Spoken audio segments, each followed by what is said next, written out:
بسم اللہ الرحمن الرحیم۔ سب سے پہلے تو میں جمعیت طلبہ اسلام کو حضرت مولانا مفتی محمود رحمۃ اللہ علیہ کے نام سے منسوب اس عظیم الشان کانفرنس کے انعقاد پہ خراج تحسین پیش کرتا ہوں اور ان کا مشکور ہوں کہ مجھ ناچیز کو بھی اس میں شمولیت کا قابل سمجھا، لیکن میرے ساتھ وہی کام ہوا ہے جو اپریل میں مولانا فضل الرحمان صاحب اور شہباز شریف وغیرہ کے ساتھ ہو گیا۔ یہ لوگ اپوزیشن کر رہے تھے، اسمبلی توڑوانے کا سوچ رہے تھے اور اچانک حکومت ان کے گلے پڑ گئی۔ تو میں مشکور ہوں کہ پیرزادہ صاحب اور ان کے ساتھی خود مدعو کرنے کے لیے تشریف لائے تھے، لیکن نہ تو میں اپنے آپ کو اس قابل سمجھتا ہوں کہ اس طرح کے علماء کی موجودگی میں اور مفتی محمود صاحب جیسی ہستی کی ذات پہ بات کروں، اور نہ اس وقت یہ بات ہوئی تھی کہ مجھے آ کے سٹیج پہ بھی بیٹھنا ہے اور تقریر بھی کرنی ہے۔ تو میں تو صرف سننے کے لیے یہاں پہ حاضر ہوا تھا، لیکن جس طرح حکومت ان کے گلے پڑ گئی اور اب ان سے چھٹکارا نہیں پا سکتے، تو اسی طرح میرے ساتھ بھی کم و بیش وہی کام ہوا ہے، تو میں نے کوئی تیاری نہیں کی ہے۔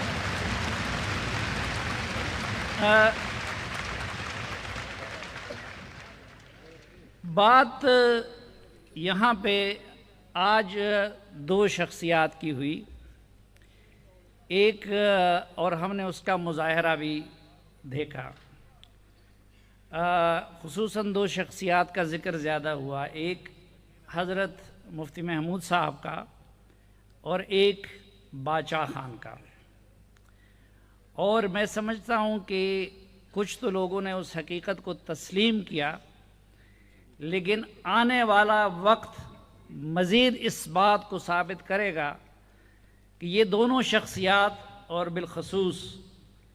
حضرت مفتی محمود صاحب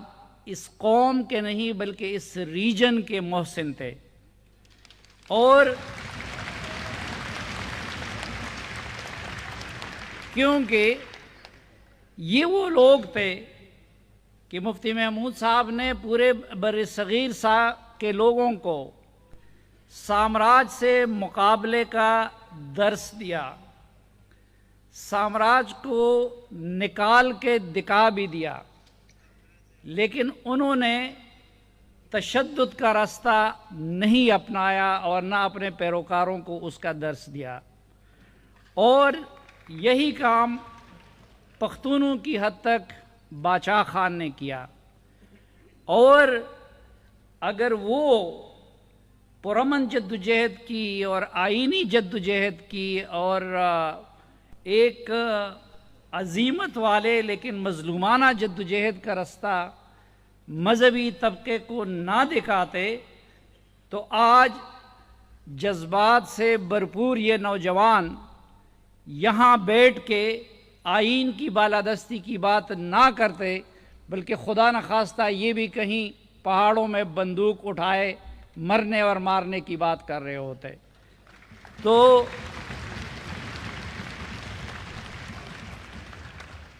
اچھا، میں سمجھتا ہوں کہ حضرت مفتی محمود جیسے لوگ کئی حوالوں سے ہمارے لیے قابل تقلید ہے۔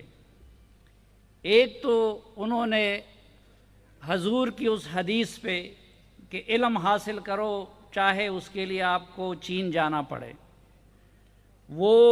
ہمارے ان علاقوں میں اس وقت یہ رواج نہیں تھا، لیکن علم کا حصول کی طلب ان کو یہاں سے سینکڑوں کلومیٹر دور وہاں پہ لے گیا، اور علم حاصل کرنے کے بعد وہ آئے اور اپنے لوگوں کو بھی پڑھاتے رہے، اور ملتان میں بھی صدر مدرس اور مفتی اعظم کے منصب تک پہنچے اور میاوالی میں بھی انہوں نے پڑھایا لوگوں کو۔ اب میں بعض اوقات سوچتا ہوں کہ کاش اس وقت نیازی صاحب کے بڑوں کو بھی مفتی صاحب سے پڑھنے کا اتفاق ہوتا، اور کاش شاہ محمود قریشی کے بڑوں کو بھی ملتان میں مفتی صاحب سے پڑھنے کا اتفاق ہوتا، تو آج نہ ملک میں یہ بد تہذیبی ہوتی اور نہ یہ فتنہ انگیزی ہوتی۔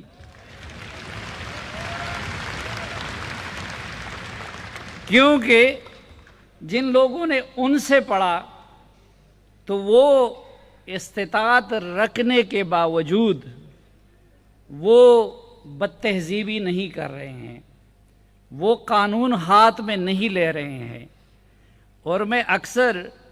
جب وہ لوگ ڈراتے دمکاتے ہیں، مجھے تو کافی عرصہ تجربہ ان کو ہوا ہے، تو مولانا صاحب تو ان کے لیے دوسرے الفاظ استعمال کرتے ہیں، لیکن میں ان کو کہتا ہوں کہ خدا کے بندو، اس ملک کو آئین اور قانون کے رستے سے نہ ہٹاؤ، دونس کے ذریعے اور دھرنوں کے ذریعے اور گالم گلوچ کے ذریعے اپنے فیصلے کو نہ منواؤ۔ اگر ایک مرتبہ آپ لوگوں نے یہ رستہ کھول دیا تو پھر آپ کے پاس صرف گالیاں دینے والے ہیں، لیکن مولانا فضل الرحمان اور مفتی محمود کے پیروکار گولی بھی کھا سکتے ہیں اور گولی بھی چلا سکتے ہیں۔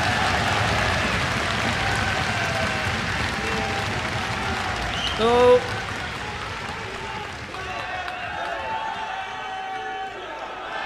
دوسرا، میں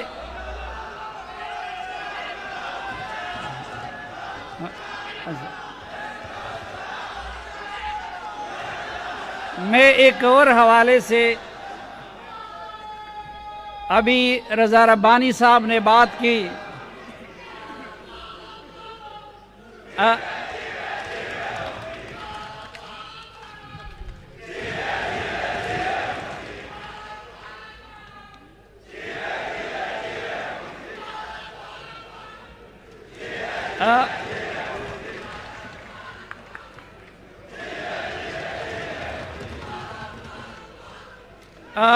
میں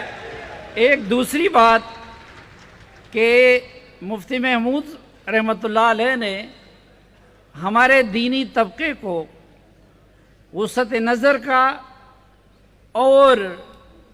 اجتہادی ذہن کا درس بھی دیا اور رستہ بھی دکھا دیا۔ آج اگر بریلوی مسلک کے شاہ احمد نورانی وہ دیوبندی مسلک کے مولانا فضل الرحمان صاحب کے ساتھ بیٹھے ہوئے ہیں، بلکہ ان کے دستراز بنے ہوئے ہیں، تو میں سمجھتا ہوں کہ اس وسعت قلبی کی بنیادیں بھی انہوں نے رکھی تھی، اور جس کو مولانا فضل الرحمان صاحب اور ان کے جانشین آگے لے کے بڑھ رہے ہیں۔ اور اجتہادی ذہن کی بنیاد، پہلے ہم لوگ تو بڑی آسانی کے ساتھ کہہ دیتے ہیں کہ جی وہ پاکستان بننے کے مخالف تھے، اور ایک فقرہ ہم نے ان کے ہاں باندھ لیے کہ جی انہوں نے یہ کہا تھا کہ ہم پاکستان بننے کے گناہ میں شریک نہیں تھے، لیکن تفصیل کوئی نہیں بیان کرتا کہ بھائی وہ مسلمانوں کی بلائی چاہتے تھے، اس کی تفصیل کوئی نہیں بیان کرتا کہ اس سے پہلے یہ بھی طے ہوا تھا کہ 45% ہندوؤں کے پاس ہوگا اور 45% مسلمانوں کے پاس ہوگا۔ یہ بھی نہیں بیان کرتے کہ اس وقت صوبے کتنے تھے اور اس میں صوبائی خود مختاری کی انہوں نے کیسی بات کی تھی۔ لیکن جب ایک پاکستان بن گیا تو انہوں نے پھر روایتی طرح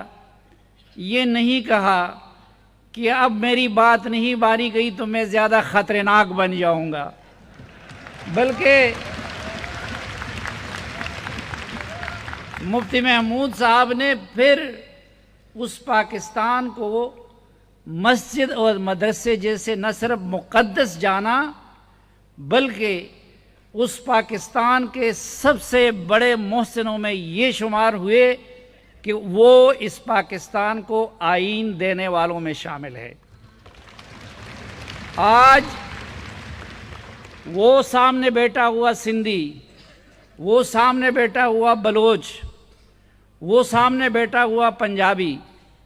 میرا اور آپ کا یا میرے اور فوجی کا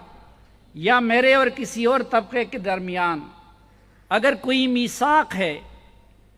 تو وہ کیا چیز ہے؟ وہ یہی آئین پاکستان ہے۔ تو پاکستان کے سب سے بڑے معمار تو وہ لوگ ثابت ہوئے کہ جنہوں نے پاکستان کو یہ متفقہ آئین دیا، اور یہ رضا ربانی صاحب نے بھی آپ کو بتایا، اور نوابزادہ نصر اللہ صاحب جیسے لوگ بھی ان چیزوں کی گواہی دے چکے ہیں کہ نہ صرف اس میں سب سے زیادہ کنٹریبیوشن جن لوگوں کی تھی اس میں مفتی محمود صاحب شامل تھے، بلکہ اس میں اسلامی دفعات ڈالنے میں اور اس کا ایک اسلامی شکل بنانے میں بھی ان کی کنٹریبیوشن وہ کسی بھی دوسرے شریک مجلس سے زیادہ تھی۔ تو اس لحاظ سے آج بھی اگر اس ملک کو ایک رکھا ہوا ہے تو وہ ہتھیاروں نے نہیں رکھا ہوا ہے، وہ کسی اور نے نہیں رکھا ہوا ہے، وہ اس آئین نے ایک رکھا ہوا ہے، اور وہ آئین دینے والوں میں وہ شامل تھے۔ میری یہ زندگی میں ایک حسرت رہی کہ جب میں صحافت میں آیا تو بدقسمتی سے حضرت مولانا مفتی محمود صاحب بھی رحلت کر چکے تھے، اور جناب محترم باچا خان صاحب بھی رحلت کر چکے تھے، اور اس سے بڑی بدقسمتی میری یہ تھی کہ اس وقت سیاست میں عمران خان بھی آ چکے تھے۔ تو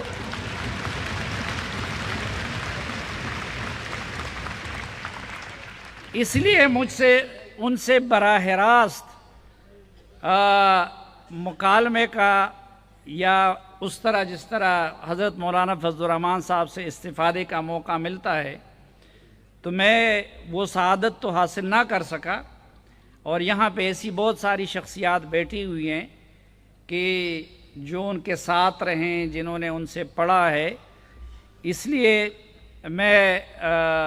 ان کی موجودگی میں ان کے کردار کے حوالے سے میری گفتگو زیادہ مناسب نہیں ہے،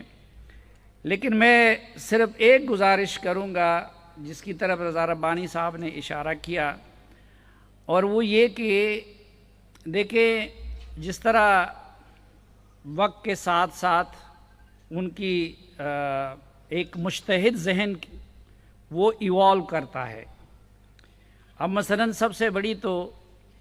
یہ عظیمت ان کی دیکھ لیجئے، اس وقت کون چھوڑتا ہے؟ یہاں پہ ایک صاحب ہے جو ایکچولی الیکٹ بھی نہیں ہو چکے تھے، سلیکٹ ہو چکے تھے، ان کی پارٹی میں چن چن کر لوگوں کو لایا گیا تھا، ان کو جبراً وزیر اعظم بنایا گیا تھا، اور ان کے لیے خود بھی کہتا ہے کہ آدھا وزارت عظمیٰ کہیں اور سے چلایا جا رہا تھا اور آدھا جادو ٹونے سے چلایا جا رہا تھا،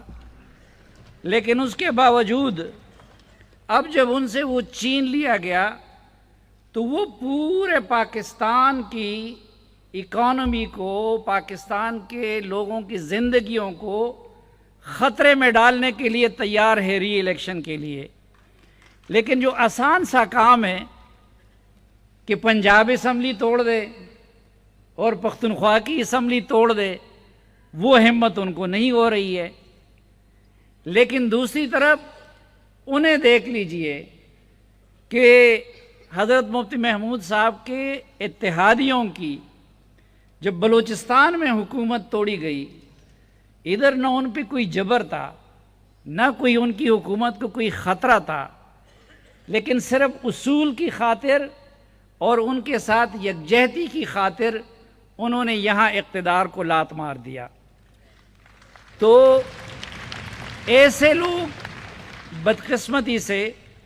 ہماری سیاست میں نافید ہوتے جا رہے ہیں، لیکن میں یہ سمجھتا ہوں کہ چونکہ اس آئین میں ایک طرف پھر رضا ربانی صاحب جیسے لوگوں نے کوشش کی کہ اس کو اپنی اصل حالت میں لے آئے، لیکن دوسری طرف جنرل ضیاء الحق جیسے لوگ بھی آئے جنہوں نے اپنی اپنی استطاعت کے مطابق اس کے ساتھ کھلواڑ کی کوشش کی۔ اب ہم ایک چیز جنرلائز کر لیتے ہیں کہ جی اسلامی دفعات، اب مثلا آئین کا آرٹیکل 62 اور 63 اپنی جگہ پہ، لیکن میں سمجھتا ہوں، ایک میری عاجزانہ طالب علمانہ رائے ہے کہ ایک تو یہ کہ کسی کے متقی اور پرہیزگار ہونے کا، کسی کے صادق اور امین ہونے کا فیصلہ اللہ کے سوا کوئی اور انسان نہیں کر سکتا۔ دوسرا، جو لوگ اس وقت آئین میں اس کو ڈال رہے تھے تو ان بیچاروں کو کیا پتا تھا کہ مستقبل میں کوئی ثاقب نثار بھی آئے گا اور کوئی عمران نیازی بھی آئے گا، اور وہ اٹھ کے اب اس کے پیمانے پہ اس نے اٹھ کے ان کو صادق اور امین کا سرٹیفکیٹ دے دیا آئین کے ان دو شقوں کی آڑ لے کے، اور دوسری طرف ہر حوالے سے ان سے کئی گنا بہتر لوگوں کے لیے اس کو چھری بنا کے اس سے ان کو ذبح کر دیا گیا، آرٹیکل 62 اور 63 کا سہارا لے کے۔ تو حالانکہ آپ لوگ علماء ہیں، آپ بہتر جانتے ہیں، میں تو سمجھتا ہوں کہ صادق اور امین کا لقب رحمت للعالمین صلی اللہ علیہ وسلم کے سوا اس دور کے کسی مسلمان کے لیے یہ ٹائٹل الاٹ کرنا پتہ نہیں کہ ثاقب نثار صاحب نے کس کے خوف سے یا کس آڈیو ویڈیو آئیے، تو آج کل تو یہ ملک بھی آڈیو ویڈیو پہ چل رہا ہے، کس چیز کے خوف سے جو ہے انہوں نے ان کو یہ سرٹیفکیٹ دے دیا۔ تو میری ایک گزارش ہوگی کہ ایک تو یہ ہے کہ تمام آئین کے اس طرح کے دفعات کو اسلامی دفعات کہہ کے اس پہ ڈٹ جانا، یہ مفتی محمود صاحب کے تعلیمات کے مجھے منافی نظر آتا ہے، اور میری گزارش ہوگی کہ یہ سامنے بیٹھے اور اس طرح کے علماء جو ہے وہ ان چیزوں کا بھی ایک اثر نو جائزہ لینے کی کوشش کرے کہ کہیں ایسا نہ ہو کہ کل پھر کوئی ثاقب نثار آئے اور پھر کسی نیازی کو اس کے حق میں استعمال کرے، اور یہاں اس ملک میں الیکشن کو مینیپولیٹ کرنے کے لیے ان دفعات کا سہارا لے لے۔ تو آپ لوگ بہت تک گئے ہیں، صبح سے بیٹھے ہوئے ہیں، بہت تقریریں آپ لوگوں نے سنی، مائک کا RTS سسٹم بھی لگتا ہے کہ فیل ہو چکا ہے یا کسی نے فیل کروا دیا ہے۔ ایک میری تجویز ہوگی کہ جس طرح آپ لوگ ہمیں بتاتے ہیں کہ دین کا علم ہو یا دین کی خدمت ہو وہ مرد اور عورت پہ یکساں فرض ہے، تو دیکھیں یہ جمعیت طلبہ اسلام کتنا بڑا سہارا آپ لوگوں کا بن گیا ہے اور کتنا بڑا ہراول دستہ ہے۔ تو میرے خیال میں ایک جمعیت طالبات اسلام بھی ہونا چاہیے، اور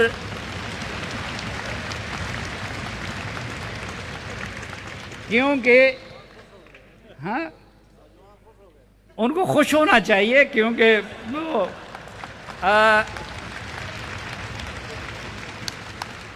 یہی وہ میدان ہے جس میں بہرحال PTI والے آپ کو شکست دے جاتے ہیں۔ تو خیر ہم یہ تو نہیں کریں گے کہ آپ لوگ بھی خدا نخواستہ وہ کریں، لیکن میں سمجھتا ہوں کہ جمعیت طلبہ اسلام کے ساتھ جو ہے وہ پھر جمعیت طالبات اسلام بھی ہونا چاہیے، اور ان کے لیے بے شک آپ پردے کا انتظام کریں، الگ وہ انتظام کریں، لیکن جس طرح